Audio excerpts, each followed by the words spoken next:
그냥 배우자가 팔면 양도차익이 없잖아요. 그렇죠. 세금이 없는 거죠. 네. 증여한 사람이 취득한 가액으로 네. 양도 차익을 계산을 한다. 네. 이걸 과세를 적용하는 게 네. 일반적으로는 더 세금이 많이 나올 거다. 네.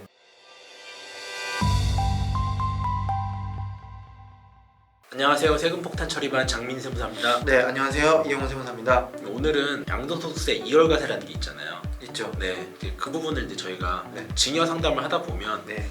세무사님 증여 받으면 5년 내에 이 증여 받은 부동산을 주택을 처분을 못한다. 뭐 그렇게 많이들 알고는 계시더라고요. 네, 그렇죠. 5년 이내에 못 판다는데요. 아니면 네. 5년 이내 팔면은 안 된다 뭐 이렇게 알고 계시는 것 네. 같아요. 근데 막연하게 사실 네. 안 된다는 아니거든요. 그렇죠. 이게 우리나라 세법에 증여받고 5년 이내 팔면 안 된다라는 규정은 없어요. 근데 왜 이제 5년 내에 처분하면 안 되는지, 네. 어떤 문제가 생기기 때문에 그렇게 얘기가 나오는 건지 네. 좀 오늘 그 얘기를 좀 설명을 좀 드리고 싶어서 저 네. 영상을 찍으려고 해요. 그렇죠. 그래서 사실 이게 세법상 용어는 이제 2월 과세, 배우자나 직계존비속에 대한 2월 과세라고 네. 표현을 하는데 네, 사실 우리가 그 부동산이라든지 이런 것들 증여를 하고 그러면 명의가 바뀌잖아요. 그렇게 되면 취득할 때 이제 취득가액이 또 바뀌잖아요. 네, 그렇게 되면 예를 들어서 배우자 간에 10억짜리 주택을 증여를 했어요. 근데 이 증여자가 원래는 5억 원 취득을 했었어요. 근데 10억 원에 증여를 했죠. 그러고 나면 그 배우자는 10억 원에 취득을 한 거죠. 네.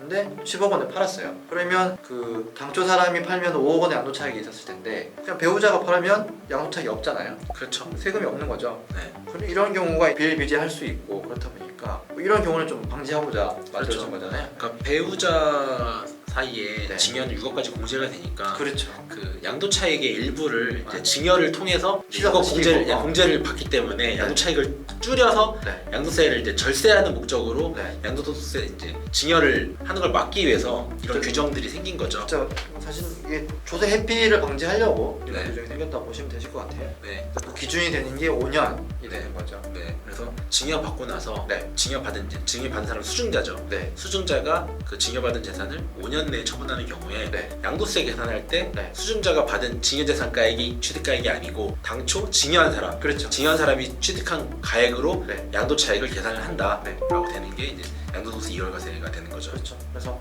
무조건적으로 뭐 증여자의 취득가액 돌아가는 건 아니고 그러니까 증여자가 취득가액으로 계산했을 때 하고 양도세를 그다음에 수증자의 취득가액으로 또 양도세를 계산했을 때 비교해가지고 더 이제 과세 차익이 높으면 그걸로 이제 과세하겠다는 거잖아요. 네. 근데 일반적으로는 증여를 이제 하고 나서 네. 증여 받은 가액하고 양도하는 가액의 차이가 네. 당초 이제 증여자의 취득가액보다는 더 차이가 더 적기 때문에 현실적으로 이제 뭐 물가 상승률도 있고 가액도 있고 사실은 뭐 그 전에 취득한 게 훨씬 더 낫겠죠 취득가액이. 그래서 2월 과세를 적용하는 게 네. 일반적으로는 더 세금이 많이 나올 거다. 네. 그렇죠. 그렇게 되면 다시 이제 2월 과세가 적용이 됐어요. 그렇게 되면 기존에 이제 증여세가 있을 거잖아요. 그렇죠. 네, 증여를 할 때 냈던 증여세. 네. 그렇게 되면 그 증여세는 또 필요경비로 인정이 되거든요. 네. 질문들을 많이 하시더라고요. 그렇게 되면 뭐 기존에 증여세는 뭐 어떻게 되는 거냐? 네. 질문하시는데 그건 네. 필요경비로 인정이 되는 것이고. 사실 환급을 해주면 제일 좋은데 네. 네, 환급은 안 해주고 그냥 필요경비로 그렇죠. 양도세 계산할 때 필요경비로 네. 인정을 해주고 네. 그리고 또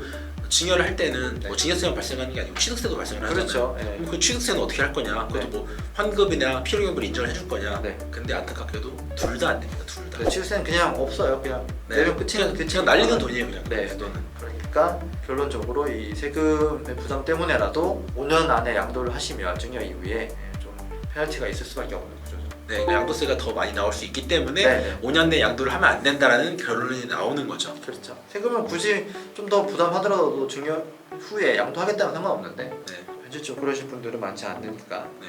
근데 이제 양도세 2월 과세가 뭐 무조건적으로 100%다 어떤 경우에도 다 적용되는 건 아니고 예외도 있는 거죠. 그렇죠. 그래서 1세대 1주택 같은 경우에는 네. 뭐 해당이 안 돼요. 그러니까 내가 증여 받은 사람이 네. 양도를 할 때 1세대 그렇죠. 1세대 1주택 비과세 요건이 돼서 네. 비과세를 받을 수 있다 네. 하는 경우는 양도세를 내는 게 아니기 때문에 그렇죠. 뭐 돌아가서 양도세 2월 과세 적용을 해서 양도세를 계산할 필요가 없는 거죠. 애초에 그런 여지가 없는 거니까 네, 네, 적용이 되지 않는다고 보시면 될 것 같고요. 네. 그리고 이럴 수 있잖아요. 네. 남편이 이제 네. 아내한테 증여를 했어요. 네. 근데 이제 남편이 이제 갑작스럽게 네. 사망을 한 거죠. 그러고 나서 증여 받은 날로부터 한 3년 내에 네. 양도를 한다. 네. 뭐 이런 경우에도 그러면 증여 받고 나서 5년 내에 양도를 하는 거니까 1월 과세를 적용해서 양도세를 계산해야 되냐? 네.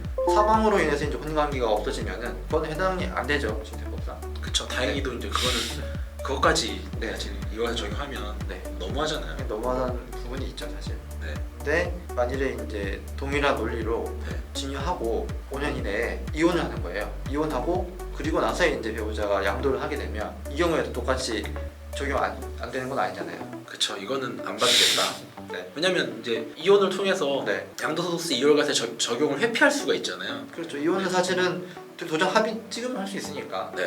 적용 안 된다. 네. 그래서 또 이런 경우도 있을 수 있어요. 부모님한테 네. 증여받은 부동산을 5년 내에 처분을 한다. 네. 이런 경우에도 이제 만약에 부모님이 이제 사망을 하셨어요. 증여받고 나서 네. 3년 뒤에 부모님이 사망을 하시고 나서 내가 이제 부동산 처분을 한다. 네. 이런 경우에도 이런 이월과세가 적용이 안 되는 건가요? 이런 경우에 적용이 됩니다. 이런 경우에는 적용이 되니까 좀 헷갈리시면 안 되시고요. 네. 방금 세무사님 말씀 주신 그 케이스는 2월과세 적용이 돼요. 네.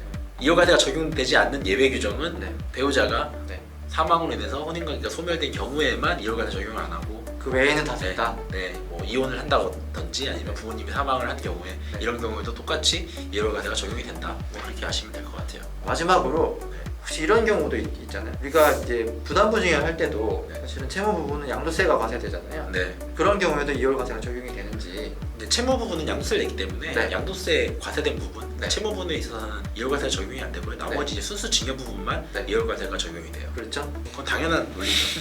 그렇죠? 네. 오늘은 양도소득세 2월과세에 관련된 내용 제가 좀 설명을 드리고 네. 정리를 해드렸는데 추가적으로 궁금하신 부분이 있으시면 댓글로 남겨주시면 저희 답변을 드리겠습니다. 네. 워낙 또 양도소득세 관련된 질문들이 많기 때문에 연락 주시면 저희가 회신을 꼭 드리도록 하겠습니다. 오늘도 저희 영상이 도움되셨으면 구독, 좋아요, 알림 설정 부탁드리겠습니다. 네, 부탁드리겠습니다. 네, 지금까지 세금폭탄 처리반이었습니다. 감사합니다. 감사합니다.